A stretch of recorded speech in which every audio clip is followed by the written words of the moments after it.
Покрај новото име на државата, на банкнотите да го има и албанскиот јазик, бара албанската опозиција во Македонија.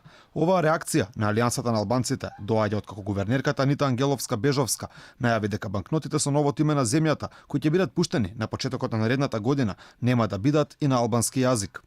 Оценуваме дека оваа одлука е неправедна и е во спротивно со законот за употреба на јазиците, односно албанскиот јазик, со кој се предвидува банкнотите и полициските униформи да бидат и на албански јазик, или како што е предвидено со законот за јазиците, кои го зборуваат најмалку 20% од населението на целата територија на Северна Македонија. Како што кажа Ангеловска-Бежовска, сигурно е дека банкнотите кои ќе бидат пуштени наредната година нема да бидат на албански јазик, а за следната емисија на Пари ќе имало консултации.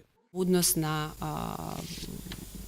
на употребата на албанскиот јазик, банкнотите кои што ќе бидат пуштени во оптек на почетокот на годината нема да го содржат и тој. Очекуваме дополнителни консултации да направиме и соодветно секако ќе постапиме во рамки на законската рамка и уставната рамка. Банкноти со Северна Македонија, кои први ќе бидат пуштени во оптек, се оние од 500 денари, а потоа и оние од 10.